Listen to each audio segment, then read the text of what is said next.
এরকম একটা ইমার্জেন্সি পরিস্থিতি যে আমাদের ক্রিকেটে তৈরি হবে, এটা 2023 বিশ্বকাপের পর থেকেই বোঝা যাচ্ছিল, বা 2023 বিশ্বকাপের শুরু থেকে।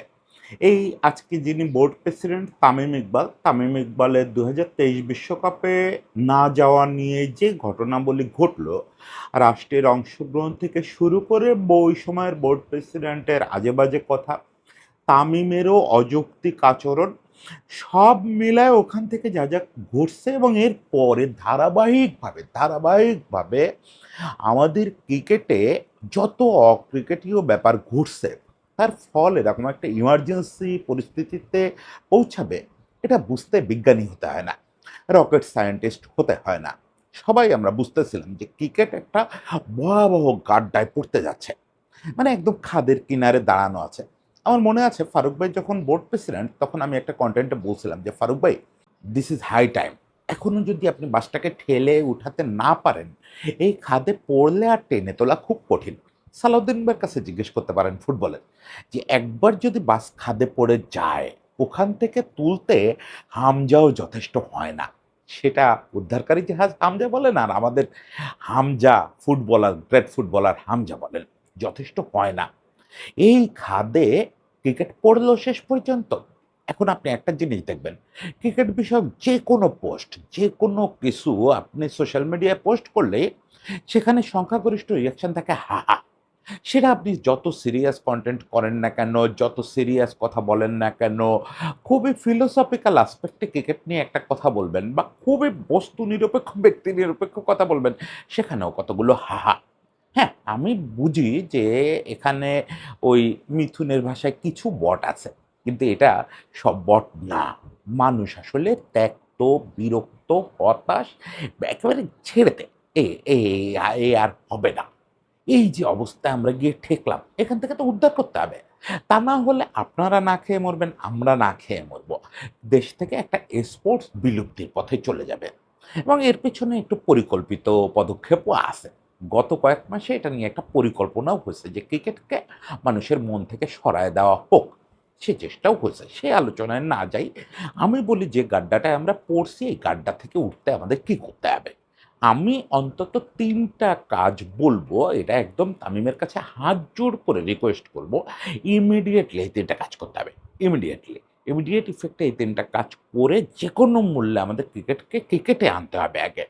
আলোচনাটা ক্রিকেটে আনতে হবে, ২২ গজে আনতে হবে, মাঠে আনতে হবে। তারপরে আপনি মেলাক্ষণ ট্রাই করার পরে হাহাটা কমবে, বিরক্তিটা, লাভ, অমুক-তমুক এগুলো বাড়বে। হাহাটা কমাতে হবে। বিরক্তি থাক, রাগ থাক, ক্ষোভ থাক, হাহাটা কমাতে হবে। এটা আপনার মূল চ্যালেঞ্জ। আমি একটু সেগুলো বলি যে অন্তত ৩ টা খুব ইমার্জেন্সি পদক্ষেপ কী, কী? দেখেন এই যে টার্মোয়াল পরিস্থিতিটা, এটা অনেকে বলেন যে ৫ই আগস্টের পরে তৈরি হয়েছে। এই টার্মোয়াল পরিস্থিতি তৈরি হয়েছে ২০২৩-এ। ওই যে বললাম ২০২৩ ওয়ানডে বিশ্বকাপকে সামনে রেখে এই টার্মোয়ালটা শুরু হয়েছে। মানে ধ্বংসটা শুরু হয়েছে। সেইটা নানা ধাপে আপনারা যখন যেটার মুখোমুখি হয়েছে, মনে হয়েছে যে এই কেয়ারটেকার সরকার এসে এই করছে। এই বিএনপি সরকার এসে এই ধ্বংসটা করছে। আসলে এটা একটা ধারাবাহিক প্রক্রিয়ার ভেতর থেকে আমরা পতনটা ঘটতেছে। এবং হয় কি, আমি কখনো না জাতীয় দলের পারফরম্যান্স দিয়ে একটা দেশের স্পোর্টসকে বিচার করার পক্ষে না, কখনো না। ইনফ্যাক্ট কোনো স্পোর্টস ভালোবাসা মানুষ সেটা করতে পারেন না। স্পোর্টস হচ্ছে ওই দেশের একটা কালচার। এটা জাতীয় দলের পারফরম্যান্স থাকতেও পারে, নাও থাকতে পারে। এখন আপনি যদি উজবেকিস্তানে যান, দেখবেন যে ওদের ফুটবল নিয়ে যে হাইপ এবং ওদের ফুটবলের যে সংস্কৃতি, ওই তুলনায় ওরা বোধহয় এবার ১ম বিশ্বকাপ খেলতে যাচ্ছে। বিশ্বকাপই খেলে নাই আগে। কোনো পারফরম্যান্স নাই তো। ফলে জাতীয় দলটা শেষ কথা না। কিন্তু মুশকিলটা কি হয়? আজকের যুগে জাতীয় দল আবার হচ্ছে আপনার বিজ্ঞাপন। উদাহরণ বিজ্ঞাপন। মূল ইন্টারফেস যেটা দেখা যায়। কম্পিউটারের যেমন মনিটরটা, বিশাল অংশের লোক মনে করে মনিটরটাই কম্পিউটার। সিপিইউ কোথায়, কিবোর্ড কোথায়, অমুক কোথায় কেউ খোঁজ রাখে না। জিপিইউ-টিপিইউ যে লাগে সে খোঁজও রাখে না। মনিটরটাই কম্পিউটার। এখন জাতীয় দল হচ্ছে আমাদের মনিটর, যেখানে ছবিটা দেখা যায়। ফলে জাতীয় দলের পারফরম্যান্স যত খারাপ হবে, ততই ভাবমূর্তিও হাস্যকর হবে। হা বাড়তে থাকবে। এখন আমাদের এখানে সবগুলো একসঙ্গে ঘটছে। মাঠের বাইরে বোর্ডে এক ধরনের তামাশা চলতেছে সেই ২০২৩ থেকেই। বোর্ডে নানা রকম তামাশা চলতেছে। ১ম এ পাপন ভাই তামাশা করে গেছেন, তারপরে ফারুক ভাই করছেন, বুলবুল ভাই করছেন, তামিমও করতেছেন। মানে কেউ কারো চেয়ে ভালো বা কারো চেয়ে খারাপ না। প্রত্যেকে যথেষ্ট চেষ্টা করতেছেন পুরো ব্যাপারটা তামাশায় পরিণত করার। এই তামাশাটা মানুষকে বিরক্ত করতেছে। যে না আমরা তো খেলা দেখতে আগ্রহী ছিলাম। আমরা তো খেলা নিয়ে কথা বলতে আগ্রহী ছিলাম। আমরা যে রান করে নাই তারে গালি দিব, যে খারাপ বল করছে তারে গালি দিব। এগুলা কি করেন আপনারা? এগুলা তো আমরা বুঝিও না। এটা একটা ব্যাপার, সঙ্গে জাতীয় দলেরও পারফরম্যান্স খুব খারাপ। জাতীয় দলের পারফরম্যান্সটাও যেহেতু খারাপ, ওটা আরো হাস্যকর করে ফেলছে। আরে ভাই কারে সাপোর্ট দিব? কার কথা বলব? ওরা ঐরকম করতেছে ঠিক আছে। জাতীয় দল দেখে একটু মজা পেতেন তাও তো নাই। দুটো একসঙ্গে আপনারা ধসায় দিচ্ছেন এবং ওইটার সঙ্গে এটা খুব জড়িত। ওই বোর্ডে যে ধারাবাহিক তামাশা পাপন ভাই থেকে চলতেছে, ওটারই ফল পড়তেছে কিন্তু জাতীয় দলের উপরে। জাতীয় দলে খেলোয়াড় নাই। এই মুহূর্তে বোলিংয়ের বিচারে যদি বলেন, পৃথিবীর অন্যতম সেরা বোলিং অ্যাটাক হচ্ছে বাংলাদেশের। পৃথিবীর অন্যতম বৈচিত্র্যময় বোলিং অ্যাটাক। এটা কোনো তর্ক করে আমার সঙ্গে আপনি পারবেন না। এত বৈচিত্র্যময় আপনি যেকোনো ফরম্যাটে টি-20 বলেন, টেস্ট বলেন, ওয়ানডে বলেন, যেকোনো ফরম্যাটে আমাদের বোলিংটা নেন। নাহিদ রানা, হাসান, শরীফুল, মুস্তাফিজ, পেসারগুলা দেখেন একেকটায় একেক রকম। কেউ এক্সপ্রেস 150 প্লাস, কেউ 140 র কাছে দুর্দান্ত বল করতেছে। তানজিম সাকিব, তাসকিন, দুর্দান্ত সব বোলার। আবার শরীফুল, রীতিমতো শরীফুল হাসান ২ জন ২ ফরম্যাটে রীতিমতো বলে মুভমেন্ট দিয়ে ভেলকে দিয়ে কেউ বল ফ্লিক করায়, কেউ বল সিম মুভমেন্ট করায়, পাগল বানায় ফেলেছে। মুস্তাফিজ তো মুস্তাফিজ। এর সঙ্গে স্পিনার রিশাদের মতো একটা স্পিনার, বিশ্বকাপানো স্পিনার আমাদের দলে। হ্যাঁ, ব্যাটিংটা আমাদের মানে বেশ খারাপ অবস্থায় আছে। কিন্তু শুধু এই বোলিংই তো আমাদের যথেষ্ট ভালো জায়গায় রাখার কথা। রাখতে পারতেছেন না তো। তার মানে ওই তামাশাটা প্রভাব ফেলতেছে। এখন আপনাকে কি করতে হবে? জাতীয় দলের পারফরম্যান্স ১ম এ ঠিক করতে হবে। তামাশা আপনারা ইমিডিয়েট বন্ধ করতে পারবেন না। আর তামাশা ইমিডিয়েট বন্ধ করলেও মানুষের মন থেকে ওই প্রভাবটা এত সহজে যায় না। মানে আমি যদি ধরেও নেই আজ যখন কথা বলতেছি ততক্ষণে তামিম সব ঠিক করে ফেলছেন বোর্ড প্রেসিডেন্ট হিসেবে, আর কোথাও কোনো হাস্যকর ব্যাপার ঘটবে না বোর্ডে। তাও এই ইমপ্রেশন দূর হতে অন্তত ৬ মাস সময় লাগবে। ৬ মাস তো দর্শক থাকবে না। দেখেন নাই সেদিন মাঠে দর্শক ছিল না। পরের দিকে কিছু আসছে। এটা ওয়েদারেরও একটা ভূমিকা আছে। কিন্তু লোকেদের আসলেই আগ্রহ নাই। আমার পরিচিত প্রচুর লোক যারা ক্রিকেট বলতে অজ্ঞান ছিল, তারা অনেকেই অবাক হইছে। নিউজিল্যান্ডের সঙ্গে ম্যাচ ছিল নাকি? হারছি, আমরা হারছি। মানে হারাটাই স্বাভাবিক। এই অবস্থা চলতে পারে না। আমাদেরকে ১ম এ যেটা পছন্দ করি না সেই কাজটা করতে হবে। জাতীয় দল নিয়ে এখন সর্বাত্মক এফোর্ট দিতে হবে। সব ভুলে যান। ওই যে ঘরোয়া ক্রিকেট নিয়ে এতকাল যা বলছি যে ডোমেস্টিকের কাঠামো ঠিক করেন, ফার্স্ট ক্লাস ঠিক করেন, উইকেট ঠিক করেন, ডিসেন্ট্রালাইজ করেন, এগুলা এই মুহূর্তে এগুলার কোনোটাই ইমার্জেন্সি না। এগুলো সব করতে হবে। তার আগে আবার আগের জায়গায় ফিরতে হবে। আগের ভাই, আগে আমাদেরকে ন্যাশনাল টিমের পারফরম্যান্সটা ধারাবাহিক করতে হবে। এট লিস্ট ওয়ানডে ফরম্যাটে। আর ওয়ানডে ফরম্যাটটা আমাদের শক্তির ফরম্যাট। ওই ফরম্যাটটা একটু শক্তিশালী করতে পারলে দেখবেন পায়ের নিচে মাটি পাইছেন, তখন এসব কথা বলবো আমরা আবার। আর এগুলো আপনারা অলরেডি জানেন যে কি করতে হবে। ন্যাশনাল টিমের পারফরম্যান্স ঠিক করতে ১ম এই একেবারে চোখ বুজে তামিম যদি পারেন আজকেই ৩ ক্যাপ্টেন থেকে সরে আসেন। ১ম কাজ হচ্ছে ৩ ক্যাপ্টেন থেকে সরে আসা। এই বোগাস সিদ্ধান্তটা নেওয়ার সঙ্গে আমাদের ন্যাশনাল টিমের সবচেয়ে বেশি ক্ষতি হয়েছে। ন্যাশনাল টিমের পারফরম্যান্সটা কখনো আপনি দেখছেন খুব খারাপ? না। আমরা একটা সিরিজ জিততেছি, একটা সিরিজ খুব বাজে করতেছি। এরকম একটা অবস্থার মধ্যে চলতেছে না? এটার কারণ হচ্ছে আমাদের ওই ৩ ক্যাপ্টেনের মধ্যে যতদূর পত্র-পত্রিকায় পড়ি একটা ইগোর লড়াই চলতেছে। ৩ ক্যাপ্টেনই ঘুরে ফিরে আবার ৩ ফরম্যাট খেলে। এর চেয়ে আজগুবি ব্যাপার খুব একটা হয় না। আবার দলেরও বড় অংশের খেলোয়াড় ৫-৬ জন খেলোয়াড় সব ফরম্যাটে খেলতেছে। মানে কি আপনি ড্রেসিং রুমটা একই সেটআপ, অলমোস্ট একই সেটআপ। যখনই ফরম্যাট টু ফরম্যাট বদলে যাচ্ছে, ইগো বদলে যাচ্ছে, চিন্তাভাবনা বদলে যাচ্ছে, প্ল্যানিং বদলে যাচ্ছে, স্টাইল বদলে যাচ্ছে। এই সময় পর্যন্ত শান্ত ভাইয়ের মতো করে চলতে হচ্ছে, আজকে মিরাজ ভাইয়ের মতো, কালকে লিটন দার মতো। এটা হতে পারে না। ৩ জনের সম্পর্ক যদি খুব সিনক্রোনাইজড হতো, প্ল্যানিং যদি খুব সিঙ্ক হতো, তাহলে এ কথা বলতাম না। যতদূর শুনতে পাচ্ছি মোটেও অবস্থা ভালো না। জুনিয়র ক্রিকেটারদের উপরে এর খুব খারাপ প্রভাব পড়তেছে। তারা বুঝে উঠতে পারতেছে না হোয়াট টু ডু। লিটনদার মতো করে চলবো? নাকি মিরাজ ভাইয়ের মতো করে চলবো? নাকি শান্ত ভাইয়ের মতো করে চলবো? ইমিডিয়েট ইফেক্টে ২৪ ঘন্টার মধ্যে ৩ ক্যাপ্টেন থিওরি থেকে সরে আসেন। যেকোনো একজনকে, এর যেকোনো একজনকে ক্যাপ্টেন দেন, আমাকে দেন তাও ভালো। না, ভালো এর মধ্যে সম্ভবত লিটনকে দেওয়া। আমি এটা নিয়ে খুব বেশি ভাবি নাই। আ সম্ভবত লিটনই বেস্ট চয়েস আপাতত। লিটন যেহেতু ৩ ফরম্যাটেই খেলতেছে এবং ৩ ফরম্যাটেই মোটামুটি অটো চয়েস 11 এ। ফলে লিটনকে ২০২৭ পর্যন্ত ৩ ফরম্যাটে ক্যাপ্টেন করে দেন। কোনো সেকেন্ড চয়েস দেন না। লিটন বললে সেকেন্ড চয়েস বলতেছি না। সেটা লিটনকে দেন, শান্তকে দেন, মিরাজকে দেন, তানজিদ তামিমকে দেন। এমনকি দলে মানে একেবারে কোথাও নাই মুরাদকে ৩ ফরম্যাটে ক্যাপ্টেন করেন। আমার কোনো আপত্তি নেই। ৩ ফরম্যাটে ১ ক্যাপ্টেন করতে হবে ইমিডিয়েট ইফেক্টে। এই সঙ্গে পরিপূরক হিসাবে সালাউদ্দিন ভাই নাকি সিমন্স, দলটা কে চালাবে? এটা ঠিক করে দেন। এইটা বোর্ড থেকে একেবারে ফাইনাল করে দেন যে দলে একজন মাতবার থাকবে। মাস্তানি বেশি লোক করবে না। আগে আমরা ছোটবেলায় আমাদের ওখানে আমাদের বাগেরহাট সদরে একজন ওসি ছিলেন। উনি পিসি কলেজে বসে একবার ডায়ালগ দিছিলেন যে, "বাগেরহাট শহরকে মাস্তান মুক্ত করবো এ কথা আমি বলি না। বাগেরহাট শহরে মাস্তান থাকবে। তবে সেটা শুধু পুলিশ। পুলিশ মাস্তানি করবে এখানে।" ওইটা তো একটা টাইম ছিল। ওই সময় পুলিশও খুব মাস্তানি টাইপের ডায়ালগ দিত। আসলেই তাই। এই দলে যদি মাস্তানি করতে হয় একজনকে করতে হবে। এক দলে একাধিক মাস্তান চলে না। আপনি সালাউদ্দিন ভাই মাস্তানি করবেন নাকি ফিল সিমন্স মাস্তানি করবে? ফিল সিমন্স যদি যেভাবে দিন কাটাচ্ছেন, এভাবেই কাটাতে থাকেন তাহলে তার সঙ্গে চুক্তির ব্যাপারটাও ভাবেন। তার এই যে ঋষির মতো বসে, বসে সবকিছু দেখব, চোখের সামনে যা হচ্ছে, হচ্ছে উনি হাসবেন, দেখবেন, মজা নিবেন, এটা চলতে পারে না। ওনার থাকলে মাতবর হয়েই থাকতে হবে। কোচ হয়েই থাকতে হবে। সবার উপর ছড়ি ঘোরাতে হবে। এক ক্যাপ্টেন, এক কোচ। এই নীতিতে প্রথমত ফিরতে হবে। ২ নাম্বার হচ্ছে উইকেট নিয়ে সমস্ত ধরনের এক্সপেরিমেন্ট করা বন্ধ করেন। উইকেট নিয়ে এক্সপেরিমেন্ট করতে গিয়ে ইন্ডিয়াও কিন্তু নিউজিল্যান্ডের বি টিমের কাছে সিরিজ হারছে। হোয়াইট ওয়াশ হইছে।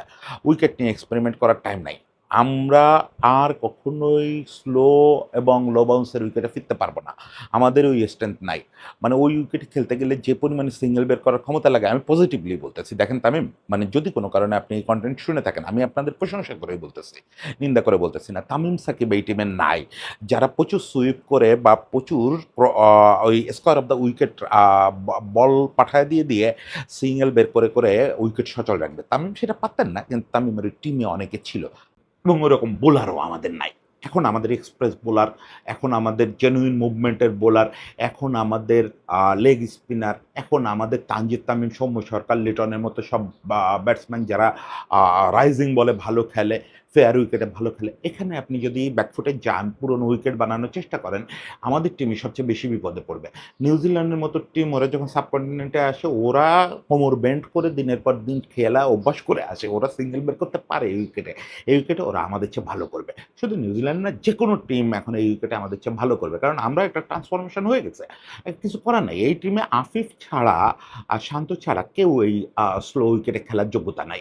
এবং সেটা তো দেখলেন যে আফিফ কি করতে পারে। আফিফ নার্ভাসনেস যেকোনো কারণে হোক উইকেটে থাকতে পারল, কিন্তু রান বের করতে পারল না। এটা তো হতে পারে না। আপনার এই উইকেটে খেলার ব্যাটসম্যানই নাই, বোলারও নাই। ফলে উইকেট নিয়ে পরীক্ষা-নিরীক্ষা একদম বন্ধ। লাস্ট সিরিজগুলোতে বুলবুল ভাই যে ধরনের উইকেটে খেলেছে, ওই উইকেটে চলে যেতে হবে। ৩ নাম্বার এবং সবচেয়ে গুরুত্বপূর্ণ ব্যাপার, ক্রিকেটারদের সঙ্গে তামিম ইকবাল দূরত্ব তৈরি করেন।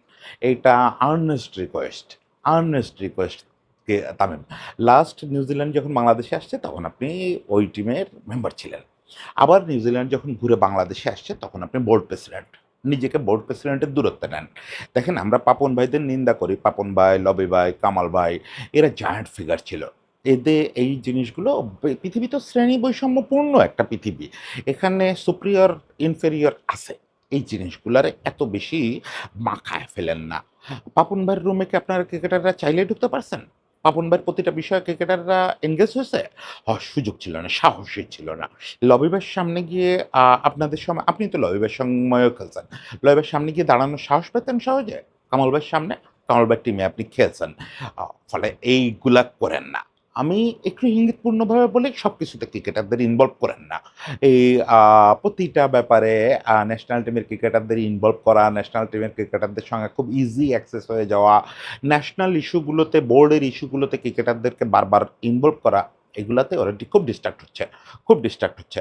আমি বিভিন্ন প্রোগ্রামে আর কিছু না হোক কয়েকটা ছেলের কথা বলতে পারি। এই যে শুধু লিটনের কথা বলতে পারি। আপনাদের এইসব প্রোগ্রামে লিটনে বসে থাকা দেখছেন? এই যে মাঝে ধর্মঘট হলো বিপিএল এর সময়। লিটনে বসে থাকা দেখছেন? বা যারা একটু এইগুলা এড়ায়ে থাকতে চায় তাদের বসে থাকার ভঙ্গি দেখছেন? দে আর সো আ ব্যা মানে শব্দটা বলতে পারলাম না। এরা ভয়ানক বিরক্ত এগুলো নিয়ে। ভাই আমরা এগুলোর মধ্যে কেন?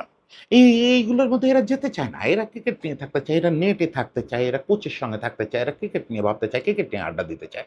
আপনারাও তাই করছেন আপনাদের টাইমে। কেন ক্রিকেটারদের বারবার ভাই এর মধ্যে টেনে আনতে হবে? আজকে থেকেই সিদ্ধান্ত নেন প্রয়োজন ছাড়া ক্রিকেটারদের সঙ্গে বোর্ড, ডিরেক্টররা বোর্ড কোনো কথা বলবে না। ক্রিকেটারদের সঙ্গে যোগাযোগ রাখার জন্য ক্রিকেট অপারেশনস আছে, নির্বাচকরা আছেন। বোর্ডের দায়িত্বপ্রাপ্ত ক্রিকেট অপারেশনসের যে হেড তিনি আছেন। আপনারা কেউ ক্রিকেটারদের সঙ্গে কথা বলবেন না। আপনি যতই তাদের বড় ভাই হন না কেন, আপনি বোর্ড প্রেসিডেন্ট। আপনি আর কখনো ওই যে ম্যাচ শেষে দেখলাম গিয়ে মিরাজের সঙ্গে কথা বলতেছেন। এই নিজেরও ওই জায়গায় নামায়েন না আর মিরাজেরও ওই প্রমোশনটা দিয়েন না যে চাইলে বোর্ড প্রেসিডেন্টের সঙ্গে কথা বলা যায়। না এত ইজি না ভাই। বোর্ড প্রেসিডেন্ট এবং ক্রিকেটার একটা দূরত্ব থাকতে হবে। ক্রিকেটার তাদের জায়গায় হিরো। কিন্তু বোর্ড প্রেসিডেন্টরা প্রশাসনিক বা বোর্ড ডিরেক্টররা প্রশাসনিক প্রধান। বোর্ড প্রেসিডেন্ট বোর্ড ডিরেক্টরদের এত হালকা করেন কেন? এবং এতে সমস্যাটা হচ্ছে তারা ডিস্ট্রাক্ট। কেউ খুব মজা পাচ্ছে। কে মজা পাচ্ছে এটাও আপনি জানেন, কে বিরক্ত হচ্ছে এটাও আপনি জানেন। যারা মজা পাচ্ছে তারা পারফর্মই করতে পারতেছে না। তারা ভাবতেছে যে ওহ! বোর্ডে তো বড় ভাইরা, বোর্ড তো আমাদের। আমি যদি বলি কালকে অমুক নাই হয়ে যাবে। আসলে এটাই। তারা ওই ফিল্ড নিয়ে ঘুরে বেড়াচ্ছে। আরেক দল হচ্ছে ভয়াবহ বিরক্ত যে ঠিক আছে ভাই ওইখানে বোর্ড প্রেসিডেন্ট হয়েছে কিন্তু আমি কেন প্রতিদিন বা আমার তো এখন নেটে থাকার দরকার ছিল। আমি কেন এই জায়গায় এই কথার মধ্যে আছি? আমার কেন এইগুলাতে অংশ নিতে হবে? এই মিটিংয়ে আর কি বুঝতেছি আমি? আমি তো এই জায়গায় কি কথা হচ্ছে তাই বুঝতেছি না। আমি কনসেনট্রেট করতে পারতেছি না। আপনার তো এই টিমে অন্তত ৫ টা পোলা আছে আমি চিনি এবং জানি যারা এগুলা নিয়ে ভয়ানক ফেড আপ। ইংরেজি যে পি দিয়ে যে শব্দটা বলতে চাইছিলাম এরা পি অফ ভাবতেছে। পি অফ ভাবতেছে যে একেবারে গেল সব। ক্রিকেটই খেলার কোনো উপায় নাই। এইগুলা নিয়েই ভাবতে হচ্ছে। এইটা করা যাবে না। এই ৩ টা কাজ ইমিডিয়েটলি করেন। ন্যাশনাল টিমকে বাঁচাতে হলে প্রথমত এক কোচ, এক ক্যাপ্টেন নীতিতে আসেন। ২ নম্বর হচ্ছে উইকেট নিয়ে সব এক্সপেরিমেন্ট বন্ধ করেন। ৩ নম্বর হচ্ছে ক্রিকেটারদেরকে এই বোর্ডের ইনভলভমেন্ট থেকে ১০০ কিলোমিটার দূরে পাঠায় দেন। ক্রিকেটারদের সঙ্গে দয়া করে আর আপনারা এইভাবে মিক্সিং করেন না। তাদেরকে এগুলোর মধ্যে আড়ায় নেন না। যদ্দূর আনার আনা হয়ে গেছে। ঢাকা লিগ শুরু হচ্ছে। আজকে দলবদলের ২য় দিন। ঢাকা লিগ নিয়ে ভাবতে দেন তাদেরকে। তাদেরকে ক্রিকেট নিয়ে ভাবতে দেন, ন্যাশনাল টিম নিয়ে ভাবতে দেন। কিভাবে নিউজিল্যান্ডের বিপক্ষে কামব্যাক করা যায়, কামব্যাক করে সিরিজটা নিশ্চিত করা যায়। সিরিজ নিশ্চিত না করলে তো বুঝতেছেনই ২০২৭ বিশ্বকাপের কিন্তু খবর হয়ে যাবে। পুরা দায়টা কিন্তু তামিম আপনাকে নিতে হবে। যতই বলি যে ২০২৩ থেকে এই পতনটা শুরু হয়েছে। ২০২৭ বিশ্বকাপ কোনোভাবে যদি আমরা সরাসরি নিশ্চিত করতে না পারি, লোকেরা কিন্তু আপনাকে দায় দেবে। হাহার পরিমাণ কিন্তু আরো বাড়বে। এই হাহাকে ঠেকাতে হবে। আমি আবারও বলি যে এটার জন্য দায় মোটেও পুরোপুরি আপনার না। এবং এইটা পরিকল্পিতভাবেও অনেকটা করা হইছে। একটা ছড়ানো হইছে। মানুষের ভিতরে একটা ধারণা দেওয়া হইছে যে ক্রিকেটটা একটা হাস্যকর খেলা। ক্রিকেটের পাশে আর থাকার দরকার নাই। এই জায়গা থেকে সরে আসতে হবে। আমাদের ক্রিকেট দরকার, ফুটবল দরকার, সবকিছু দরকার। একটা জাতির বেঁচে থাকতে এগুলো দরকার। সেখানে সবাই যদি এরকম তামাশা ভেবে ফেলে তাহলে খুব মুশকিল। I hope যে আমি আমার কথাকে কেউ ব্যক্তিগত আক্রমণ হিসাবে নেবেন না, তামিমও নেবেন না, বোর্ডও নেবেন না। কিন্তু ইমিডিয়েটলি এই কাজগুলো করবেন। তা না হলে আমরা সবাই না খেয়ে মরবো। আমরা সবাই না খেয়ে মরবো। সবাই ভালো থাকবেন। সবার জন্য শুভেচ্ছা।